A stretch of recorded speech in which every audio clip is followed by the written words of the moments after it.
Good afternoon. Thank you all for being here today. The purpose of today's press conference is actually twofold. Not only did we want to bring you here today as we release body camera footage from an incident last Friday in South Bend that's garnered quite a bit of public interest, we also wanted to be here to help provide some context to that video. It's something that we've done in the past when we have other high-profile incidents that we could have posted it online and left it as that, but we felt it was important to give some background and some information behind those videos so that you can create your own opinions based on all the facts that are given. So we are going to start today with some introductions. My name is Ashley Ochap. I'm the Director of Communications for the South Bend Police Department. It's important to note I am not a sworn law enforcement official. I serve in a civilian capacity, so any questions regarding law enforcement tactics should be directed to the gentleman to my left. So I will allow the officials to my left to introduce themselves and give any opening statements if they wish to do so. I am Scott Ruskowski, the South Bend Police Chief. Just a short brief. What you're about to see here took an entire weekend of people who are on their off time. Public information, city legal, internal affairs, our use of force committee, and several others gave up their time, their weekend, and I'll address further if necessary at the end of this. So I'm Captain David Herron. I oversee internal affairs. I've been on the police department for about 27 years. I've been deeply involved in the community here. Thank you for coming. We're here to answer your questions. All right, so how we are going to proceed today, we're going to give you an overview of the incident. We're going to give you a review of the video. I do want to note that the video we're showing here today is in snippets. However, you will receive and we will share the entire body camera. We are doing that in the interest of time, knowing that there are news stations here that are trying to meet deadlines, and there were some parts of the video in this conference that won't be included simply because it's driving or it's walking across a parking lot. It's a situation that's not necessarily pertinent to the review, but again, that entire clip will be shared. We will then do an analysis and sort of what's next in terms of this incident. So we're going to start today with the 911 call, and before we play the 911 call, I just want to point out a couple key facts about that call. So that call was placed Friday, August 15th, just before 1 o'clock at 12:58 p.m. from the McDonald's, 416 North Martin Luther King Jr. Boulevard in South Bend. That caller was an employee of the restaurant, stating there was a juvenile inside the restaurant, becoming aggressive, threatening employees, and using profanities following a dispute between the juvenile and the employees over a food order. The caller stated that the juvenile was refusing to leave the restaurant. I'm going to play a snippet of the 911 call. Again, you will receive this entire call and we will share this entire call. It's a little over 3 minutes. We took out the beginning part where the caller gives some of the basic locator information and then some of the end, some of the wrap up, but we will go ahead and proceed with that now. Would you like me to turn the lights off so you can see the screen a little better with the text, or would you like me to leave them on? Off? Off? Okay. And let me know on sound if we need to bump it up or down. So this is the boy here. No parents with him. He's being very loud, aggressive, and he's a little kid. Demanding us give him money for an order that he does already have. He doesn't want to leave the property. He keeps threatening and taking pictures of everybody, and I keep telling him he needs to stop. He's not listening. He's calling me all kinds of profanity words inside the store with other people in here, which asking if he's slightly leave, and he's refusing. How old is he look? He looks like he's about maybe 10, 11, 12, I'm not sure, somewhere around that range.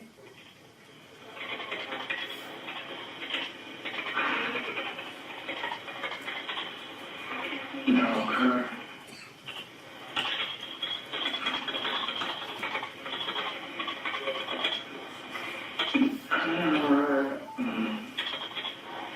Are any weapons involved? No. How many people are involved? Just one. And, is he black, white, or Hispanic? Black male. What's he wearing? He's wearing a gray white sweater, headphones, a green backpack, black pants, and some brown Timberlands. What color was the backpack? It's green. Green. All right, how did you arrive? Is he on a bike or foot or? You know. But Foot. Are you or anyone else in danger right now? no, but he's starting to get very aggressive in front of customers. I'm going to turn the lights back on briefly. The reason we show you the 911 call at the beginning is we are trying to give you a chronological look at how this played out. And the reason of showing the 911 call is we want to give you some insight as to what our officer knew before he arrived. So what was being communicated to him via dispatch. What you didn't hear at the end, because we're doing it for the sake of time, the dispatch then asked the caller if the juvenile was still in the store. She said yes and said the individual is at the front counter. Dispatch tells the caller that police are being dispatched, and then dispatch asks the caller to call back if anything changes. This is the officer who responded to the call. This is Officer Sam Shapew. He is on 1st Detail Patrol, that means day shift.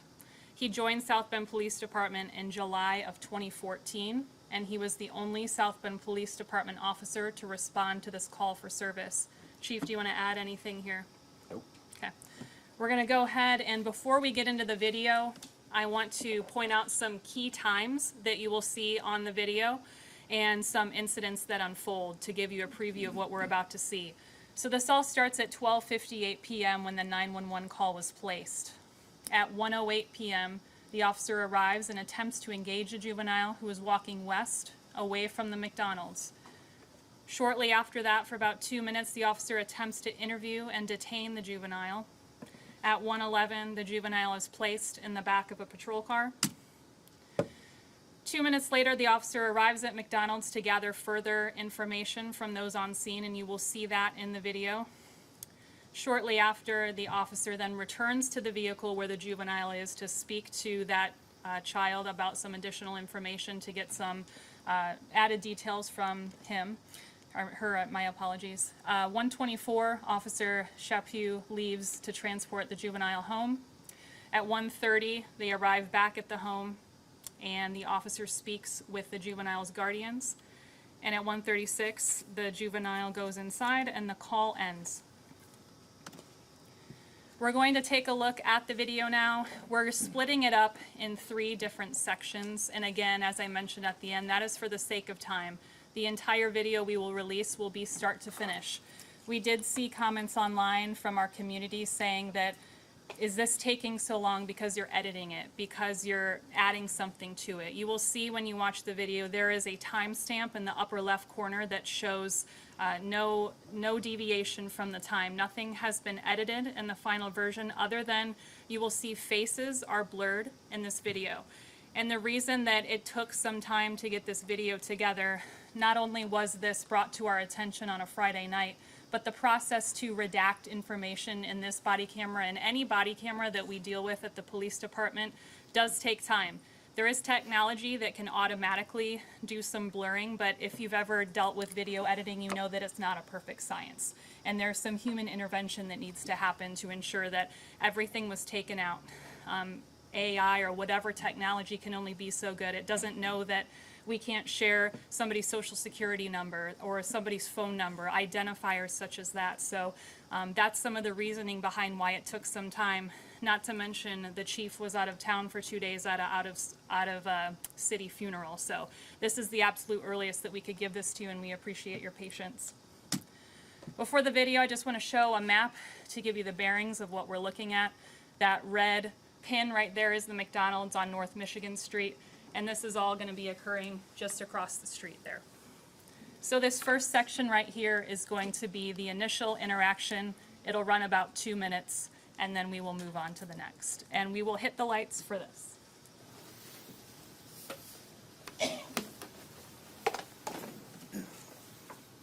Dispatch recording.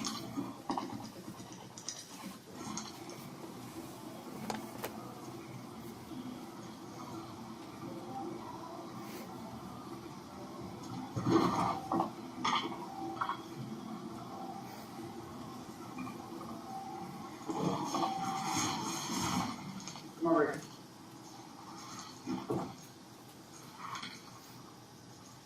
They called, they said they're gonna have problems with you. Come over here and go back to my car. They'll be calling for you. No, no. Yes, I sure can. You? No, sir. You're not running from me. You're not running from me. Stand still. Because you can't. You're. Stop. Stop. Stop. Okay, I'm not trying to. You're not running. Don't you hit me. You hear me? Do not hit me. Put your other hand behind your back. I'm gonna take you to your mom. Put your hand behind your back. You're not going anywhere. Put your hand behind your back. I'm just trying to get him to calm down. Try to walk away from me. Listen to me.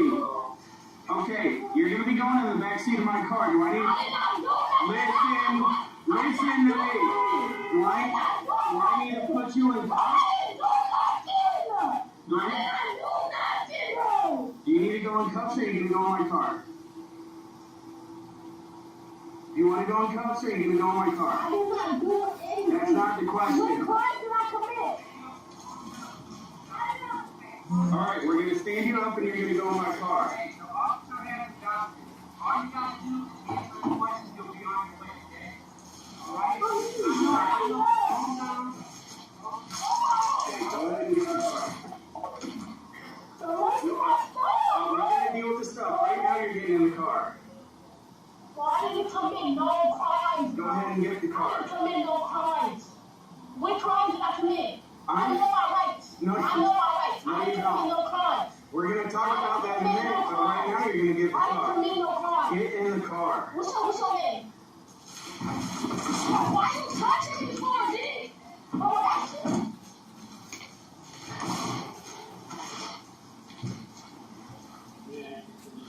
No, I'm gonna take him to McDonald's and deal with it. So, I understand you got your job. I just want to get around a little bit. We was in there. Me and my coworker was having lunch. He is high strung. I don't know what's going on. I don't know what happened between him and the workers, but I know that they caused violent disturbance. Yeah, supposedly he was not in there disturbing anything. Well, supposedly he had been told to leave. He threatened them somehow, refused to leave. It's been called, it's been pending, so I know it's been a while. Okay. But all I'm doing is trying to talk to him. He's not stopping for me. He So was in there, and there was a gentleman trying to calm him down in there, and actually calmed him down to leave. So then when he was leaving, I was like, cool, he's leaving. and I need to get him to an adult so we can have this conversation. Got it. I don't know why he's out here by himself, but he's not making wise choices.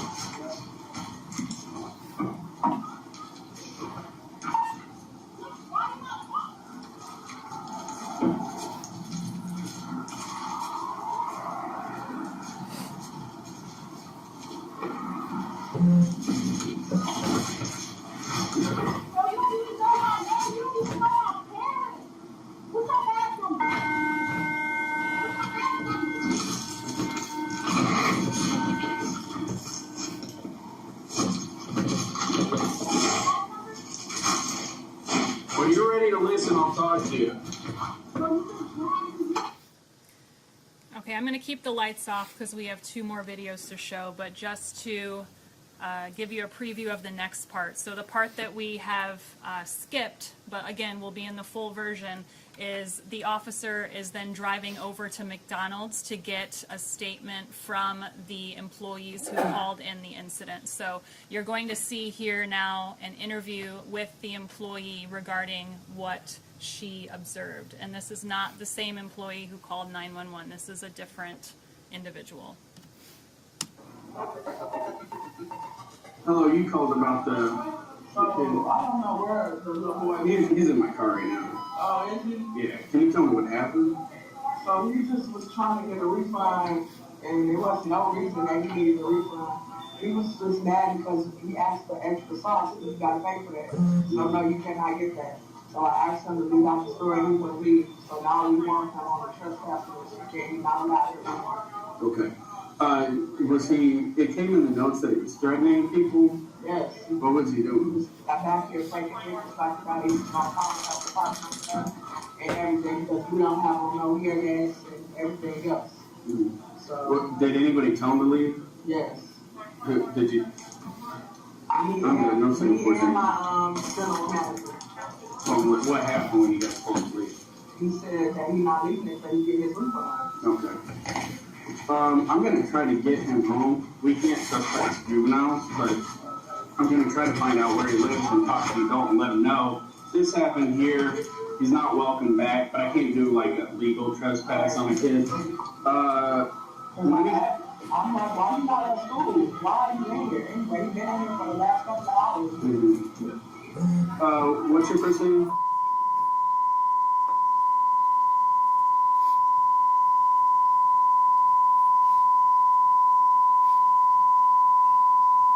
And date of birth?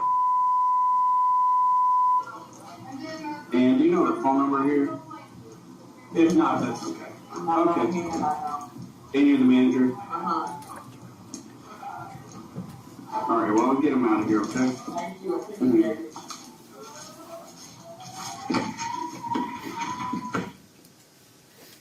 Okay, again, keeping the lights off. One more video you're going to see. So the officer then walks out to his patrol vehicle parked outside to have another conversation with the juvenile. All right, here's the deal. When you were in there, were you asked to leave? No, 2 people, including the manager, didn't tell you to leave. no. Okay, well, I have 2 adults saying that they told you to leave, you refused to leave. All right, that's a criminal trespass, which is against the law. I'm here investigating that. So when I tell you to stop, that means stop. When I tell you to come here, that means come here. That doesn't mean walk past Did me. I walk past you? Yes. No, I And didn't. then when I try to get you up, you gotta obey. You don't have to grab me up and throw my face on the ground. If you're not obeying and if you're trying to get away, yes, When I was I can. ever trying to get away? Why would I run from any cop? People do it all the time, trust me. So You never told me any crimes that I just- committed. That means I should not be in this car. no, that's not true. Yes, it is. That's not how I it didn't works. commit no crimes. Yes, you did. Okay, so I don't understand. Why am I So in here? here's the situation. Because you're a minor, I'm going to be taking you home. So I need to find an adult, a mom or a dad. Who do you live with?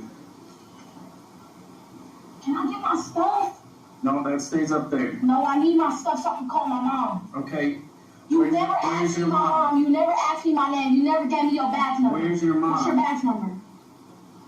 You see my name right there? Shapiro. 2222. But you're not in charge of this. This is the problem. You think that you're running stuff here. You're not running anything. You don't run McDonald's and you don't run this. Yup, I can't wait. Okay, so Yup. where's your mom? So you already know where I live at. Yes. So get in the front seat so I can tell you. Go ahead and you don't know the address? Get in the front seat so I can tell you. You don't know the address. Okay, well I can call DCS to come down here and they can come take you. What do you mean? I thought you were taking me. Well, I'm not gonna just drive around while you point. Tell me where your mom is. What? Can I call her? I can call her. Can I call her? Like, there should be no reason I shouldn't be able to get my There stuff. shouldn't be a reason where you can't tell me where you live. Why can't I have my stuff? Because Why you're can't I have detained. my phone? You're Okay, detained by a my- police officer. For what? I already What told crime you. did I commit? Before you knew about that, what crime did I commit? Called Before in. you knew about that, what crime did I commit? What's your name, little man? I asked for a refund. Okay, and then you didn't get a refund, right? A refund. Yes. And then what happened? Like what? Did you ask me or did you automatically think I did something wrong because I'm black? No. I'm Yes. investigating something, Did so you I'm ask trying me to when I was stop. over there or did you automatically think I did something wrong? Little man, what's your name? Did you ask me? What's your name? I don't have to give you my name. What's your parents' name? I don't have to give you my parents' name. Okay. Did you get your name? My address, you want it? No, I just called DCS if that's what you want. I'm giving you my address. Okay, what's your address? What's going on? I thought you was taking me home. Can I call my mom's house to find out the address? You don't know the address. I know what street I live on. What street you live?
I'm trying to call my dad.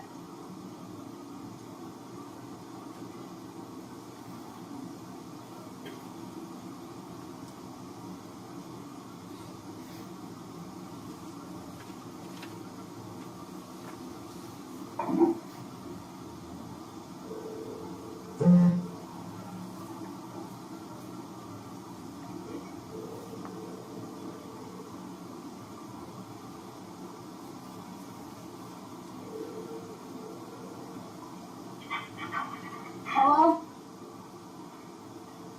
Hello? Nay, they got me in a police car and this officer just threw me on the ground without telling me no crimes I committed or none of that. He didn't even want to give me his badge number. And now he talked about he called the DCF and all types of stuff. He didn't even tell me no crime I committed. He just threw me in the back of his car. Talk to your mom. Is this your mom or your dad? What? I don't have to give you my phone, sir. Alright, I need to talk to an adult. I don't have to give you my phone, sir. If you want to talk, speak. Okay, who is this you're talking to? I'm at McDonald's.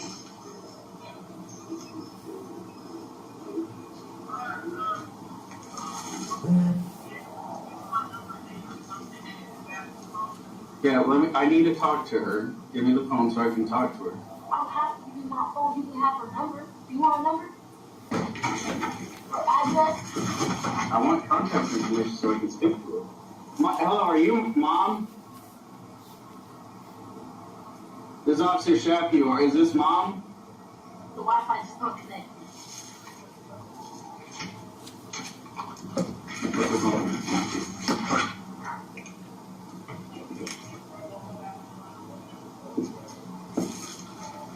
Why can't I give you my address to where she is? Okay, if you're gonna give it to me, what is the address? I already told you the street I live on. Yeah, that's the street.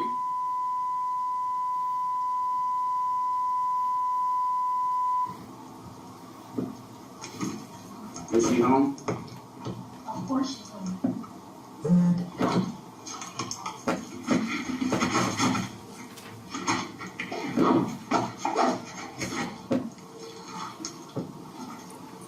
Put on the seatbelt.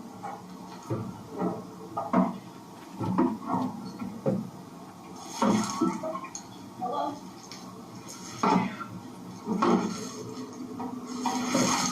Hello?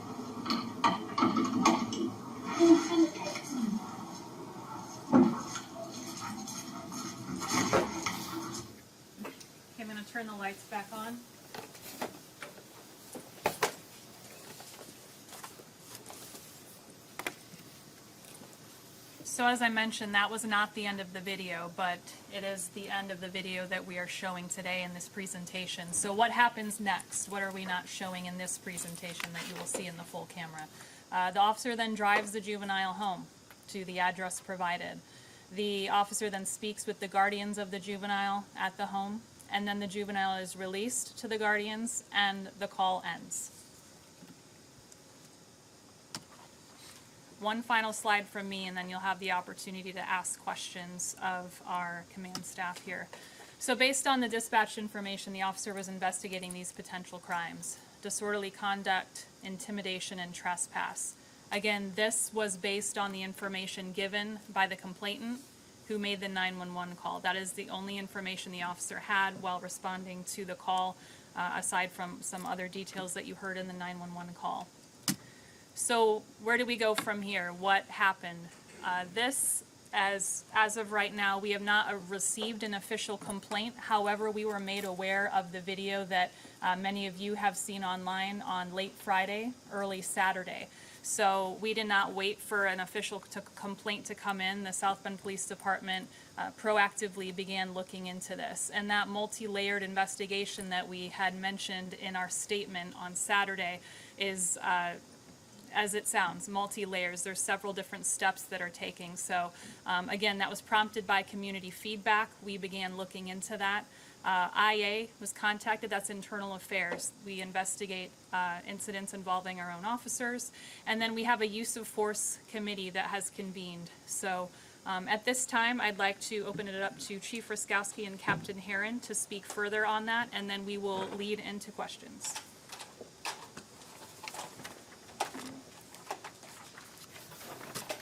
I'll speak loud enough, I promise you. I'm tired of sitting. This is a press briefing, not a press conference, but I'm giving you the opportunity now because once we walk out of this room, I'm not answering any more of your questions. Nobody's going to capture me one-on-one afterwards. This is your opportunity to ask whatever you need to ask. What do you think of how he did his conduct? We still have layers of the process. I put it out in my initial release. The mayor reiterated, and I'm doing it a third time now. You tell me what you saw wrong. Anybody can.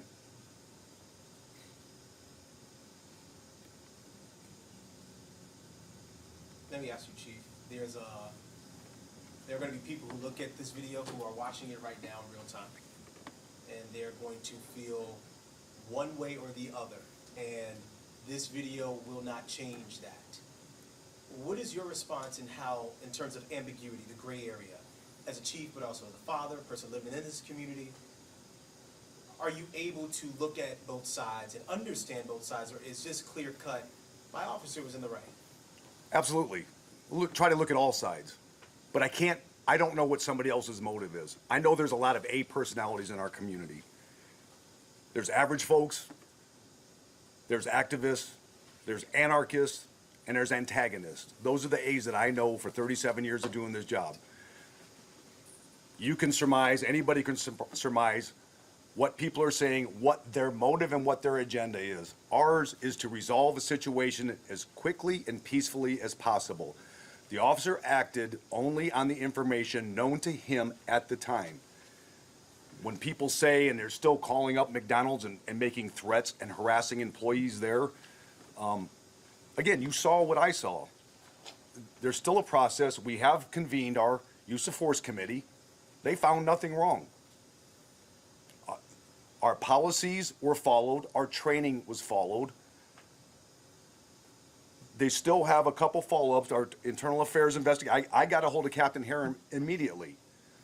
And when I was saying at the beginning, it's not just Ashley or Captain Heron or people from City Legal. One was trying to celebrate their anniversary. Use of Force Committee, supervisors all came in over the weekend and looked over the same thing that you all just saw.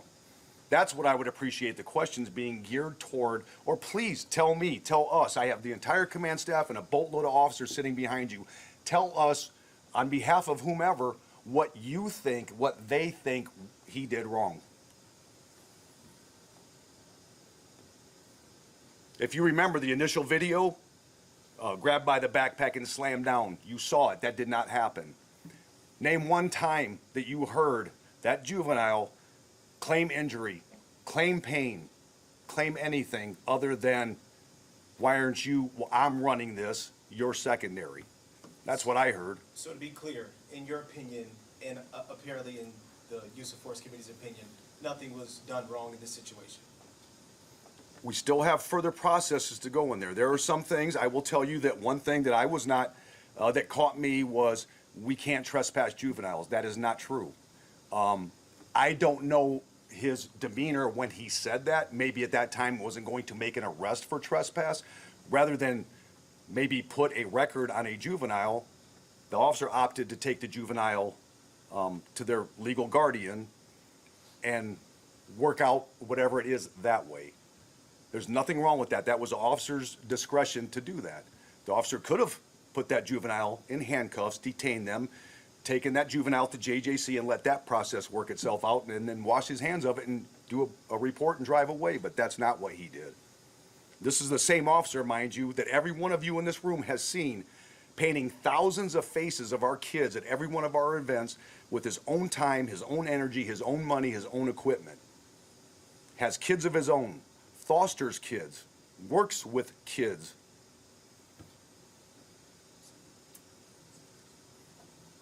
Can I ask a question? Sure. So Chief, I have a couple things I would like to know. So do you think that, at that particular moment when the child wouldn't come to the officer, do we have any mental health officers that could have came on the scene at that particular moment when we have youth not in compliance? Great question, but that was a matter of seconds. I don't know if we can wait for a radio call. We don't know the circumstance at the time. Everybody and you heard the original part, they thought it was a young boy. It was a girl. That grab did not occur in a backpack. The backpack actually came off when that juvenile twisted, and you saw at least 2, if not 3 occasions where the juvenile pushed the officer away by hands and then was hitting the officer sideways on the ground, not head on a curb, not throat on a curb, not knelt on, not kicked, not punched, not pepper sprayed, not tasered, not any of those things. Held down sideways with the officer behind and just simply holding on until the child calmed down. I'm using child because that's what everybody else is, juvenile. Juvenile that's 14 years old. We've had shooters in our city younger than that. We had a police officer killed by somebody who was only 2 years older than 14. So all these things are in consideration. I understand that they say that no weapons was involved. That's fine, but at the time when the officer saw that juvenile come out, nobody knows what happened at that time. There was no other calls that came in. Could have been a stabbing, could have been a shooting, could have been something else that was going on in there. The officer got the description, got what the officer was told, and immediately, based on what was in the call notes and what the dispatch was disorderly conduct, intimidation, trespass. My second question is, I also see that the juvenile had a backpack. So was they coming from school, or does anybody know, was this child coming from school? Yes. Was this child supposed to be in school? Where was the child? Yes, the child should have been in school. The child does not go to South Bend School, and I'll leave it at that. Go to, okay. So, but the child should have been in school at the time of this incident? Absolutely should have been, yes. Do you all have video from the McDonald's? What's that process like right now? Well, Outside the body camera. Captain Heron, if you want to. Where do we go from here? Okay, we had the incident happen. Going. What we're gonna do as far as with IA, we will make sure we contact everyone that was involved, local businesses that are around, look for body cam or video footage from their building, security footage, talk with employees of the restaurant, McDonald's. We're gonna examine the video from start to finish. What we have to do is we have to gather all the facts so the chief can make a sound decision, whether this officer violated policy or not. But our job, our office, is to give 110% in each case that we get and take every concern every complaint seriously. And that's what we do here. As far as, like I said, this case, we're going to give it 110% and make sure that the community is aware of what's going on as far as this investigation, and the chief will let everyone know his findings. So Josh, just a little follow-up with that, yes. So our city legal has been in contact with McDonald's Corporation Legal as well. So they are working out whatever it is they need to work out. Again, this is a little muddy process because there was no arrest made. There was no report filed and or sent to the prosecutor's office on top of that. The officer used his discretion in order to not create a case on this juvenile. And one thing that he did say, and I know that the mayor said and I've said as well, if people are still confused about the layers, it is not confusing at all. When you hear it all go out, 'cause we understand it, we live with it almost every day. Matter of fact, out of the 56,000 calls for service we've had this year, 59,000 calls for service we've had this year, we've had 55 uses of force out of almost 1,200 arrests. And doing my math, I actually wrote it down. It's 0.08% of the calls for service that we tend to result in a use of force. So the layers are immediately peers, and you saw there was no other, the officer was by himself, so there was no peer part of the layer process. Shift supervisors, they reviewed, they saw what we all saw. Shift captain then gets it afterwards. Then a review committee, internal affairs, command staff, division chiefs, me, Board of Public Safety, Merit Board, City Legal, and sometimes not, the Community Review Board. That's a lot of layers of that process. Then I didn't throw in the media and all the experts that appear to be on social media of how they should be doing his job and never stepped once into our patrol car or our shoes. What did his guardians or her parents or guardians have to say about what happened? Is that coming out in the full? It'll be in the. Yeah, it'll be in the full release. And guardians, it'll be in the full release that comes out after this. We're doing this as a time-saving measure. Yes. Do we know who the second individual was that entered the shot when the juvenile was on the ground? I don't know who that was. I don't know. Well, I wouldn't put it out anyway if it is. But you saw the same thing I did. It was like, it looked to me like one hand on an arm and maybe one on a leg. That was from somebody else's video. But then they also saw that individual help the officer help the juvenile up. So. Looking at the girl's behavior, would you describe that as passive active or forcible resistance? Yeah, you all can make your decision on that. I think it was a I really don't want to jump to conclusions. Everybody else has. You're the expert. Based on your use of force policy, I know the officer said, "Don't hit me." So then would that be active? Who? You said when the officer said, "Yeah, don't hit me." Yeah, the juvenile hit him twice. Yeah. Okay, so that would fall under active resistance. Active and physical, absolutely. Okay. And the amount of force, in your opinion, was necessary to reach compliance? I have use of force committee members who have looked at that, and absolutely. And that was the minimum use of force. Okay.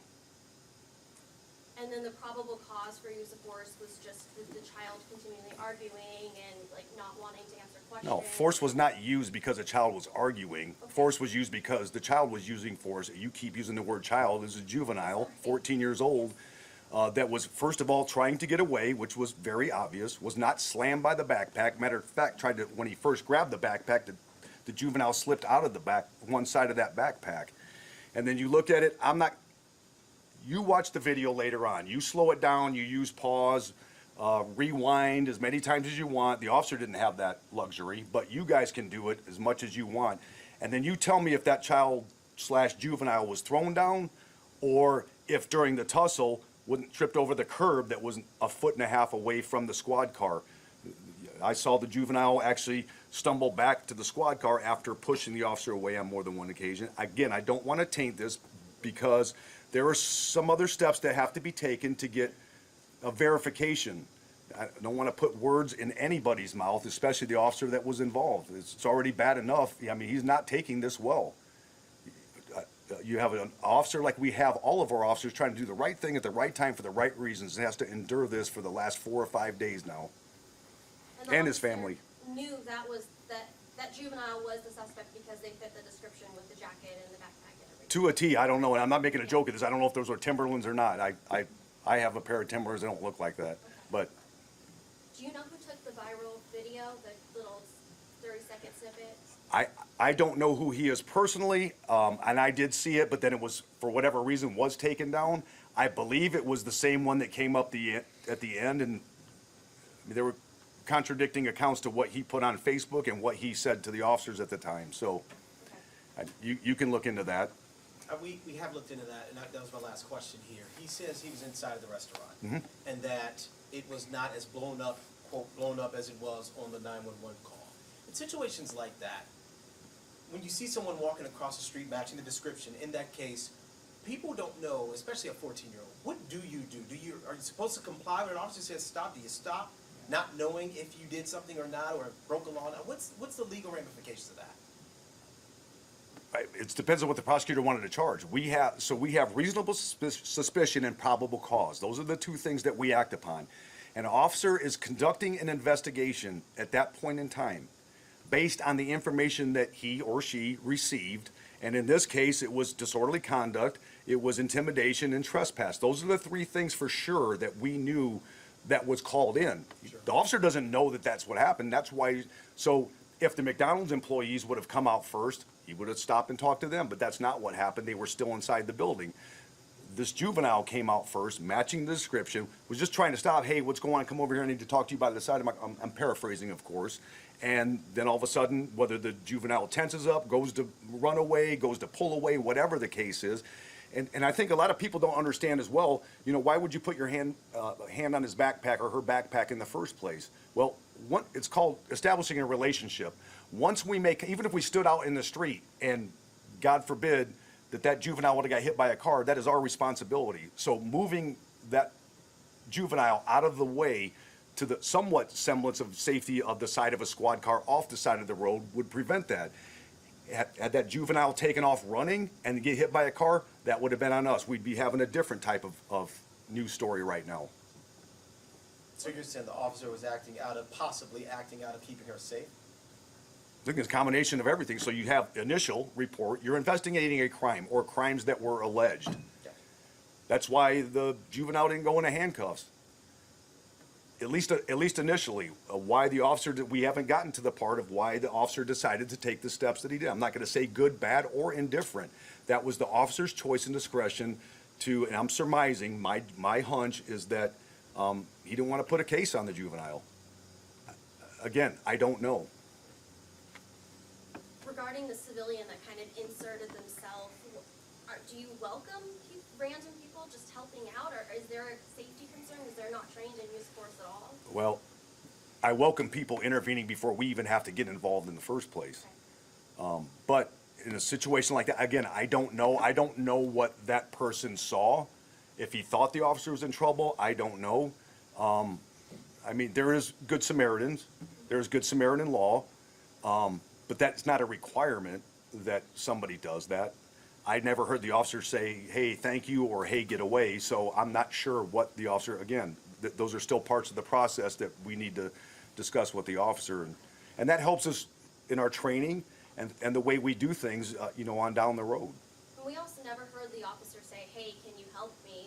Because I know under Indiana law, if an officer says, you can help me, and they refuse, then it's a misdemeanor. Well, it could be based on circumstances. It can't just be for some passerby down the street, hey, help me, or else I'm going to arrest you. That's not how it works. But to your point, yes, there is law, but that did not appear to be the case here. And again, I still don't know. It could have been a cop from Michigan, or I have no idea who that other person was. And again, that's still part of the process that they'll be looking into. If the civilian just inserts himself and they get hurt in the process, is the city liable because it's a... Well, I mean, without us asking or telling, that's on them. I mean, again, this is part of establishing a relationship and how that is done. In this case, once we go to make contact with the juvenile and that relationship is established, then that becomes an onus on us to make sure that that person, regardless of the circumstances, is protected as much as possible.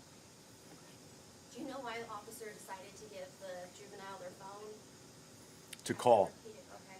To call, as the juvenile said, I think mom originally, then it was dad, and you saw there was texting going on and everything else in there before, but I think the biggest thing in this video, for me, that I see, that I think is gonna be a question or a problem with the public is, just so you know, is I would like the explanation of when the grabbing of the sweatshirt or the collar from there, okay? I think that was a big escalation right there, and I do believe that that's gonna be a question for the public that's gonna be very well blown up pretty soon. We think this other part was blown up, but this part right here, so I think an explanation on that part would really help. well, I'll give you mine. The juvenile slipped the backpack. You can see the backpack come off, which is probably what the officer grabbed onto originally. It's hard to tell from that body camera, but that's certainly what it looked like to me. And then the secondary grab was the hooded jacket. And when the juvenile twist and turned into whatever, it wasn't the officer wrenching it up and going, oh, I'm going to make this work.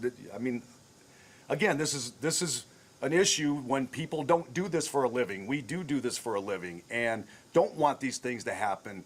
But on the flip side, you don't want somebody taking off at the least case scenario, and certainly not taking off and running in front of a car and getting hit or something really bad happening. So,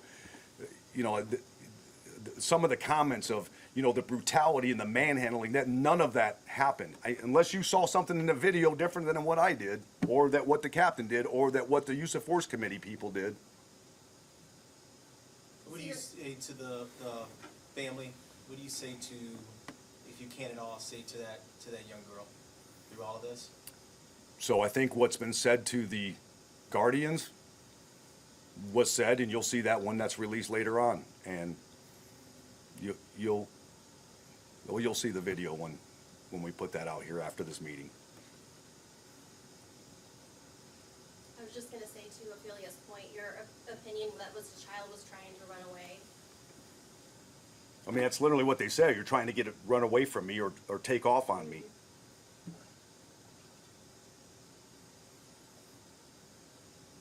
When can we expect the press release? Oh, I'll this be sending the video as soon as we get wrapped up here within an hour or Okay, so. but the statement to the guardians? That's part of the That's part of video it. at the very end. Oh, okay. Yep.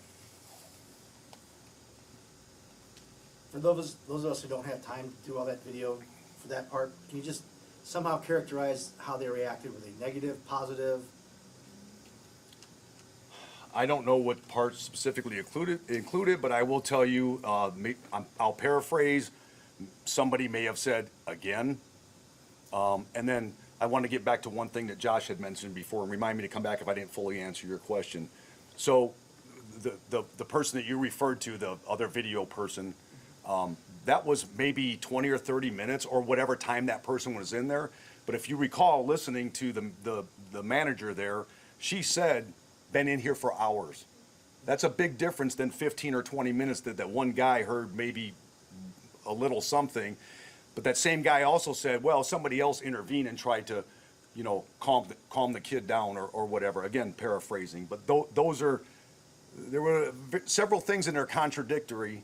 And then especially when I saw it on his Facebook. It was definitely contradictory because that is not what was said out there, and he wasn't irate or upset or whatever. He actually goes up and tries to help, tells the kid to calm down, answer the questions, you'll be on your way, or something similar. So I'm kind of confused with that, but it is what it is. I don't understand why he took it down. Jeff, did I answer all of your? Kind of. Yeah, it was, yeah.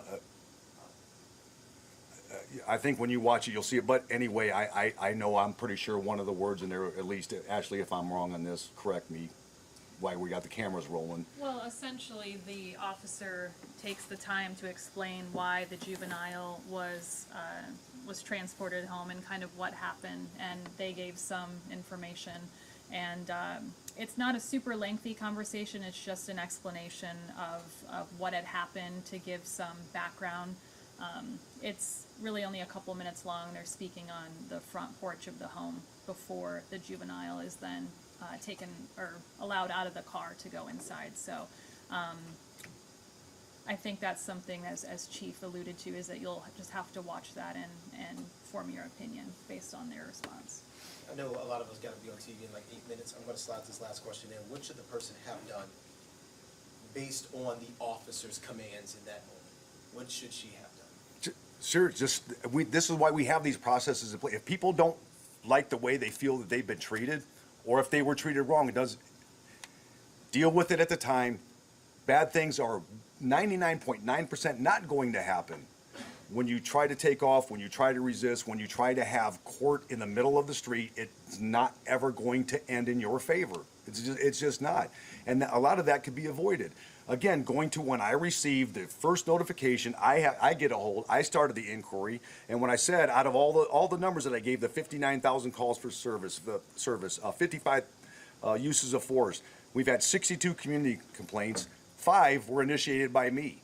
So they do the inquiry. I got a hold of Dave on I think it was Friday afternoon, Friday night, whenever it was. And he started having to do his thing away from his family and doing things when he's off on the weekend. And that ball got rolling, of course, with Ashley, City Legal, and a whole bunch of other folks that, and then, to read some of the comments, and Ashley has warned me, so has many people in this room, stop reading those comments. But, these videos go into the cloud. We don't access that. We can't edit them. And you all are experts. Look at the timestamps that are on there. And then if you say that we edited, put that out publicly. I dare you. Because we don't edit them. We have no reason to. I've told you before. For 10 years, I've been telling you. For 37 years, I've been telling you. Good, bad, or indifferent, I'll let you know. I will tell you. We've been the most transparent police department in this state. And I'll compare nationally. And I'm not going to waver from that. If we did something wrong, we'll own it. If we didn't, I'm going to defend it. And that's what I'm here doing right now. I'm defending what happened because I saw nothing that officer did wrong. And I've been a cop for 37 years. If anybody in this room out there can beat that, let me know. I know you said the officer is taking some personal time. Is he able to come back with a pending IA investigation? Well, yes. Yeah. Mm-hmm. Go ahead. One thing I would like to add to Josh's question is that, when we encounter anyone, the best thing to do is comply. Comply. Like Chief said, don't hold court out there at the scene. We have a very good process here. You can file a complaint online, you can contact the supervisor, or you can come in person. As I stated earlier, we take every concern and every complaint seriously, and we will investigate it to the fullest. And also to make sure that the chief has an informed decision, enough evidence, facts and evidence to make his decision. So my message is to everyone, and this is something that I always tell the youth, is to comply, and the next day you can file a complaint or later that evening or day.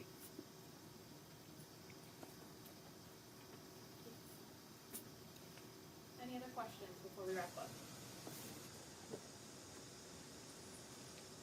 Thank you all for coming here. I will work to get that body camera sent to you and posted here as quickly as possible once we get things wrapped up here. Thank you.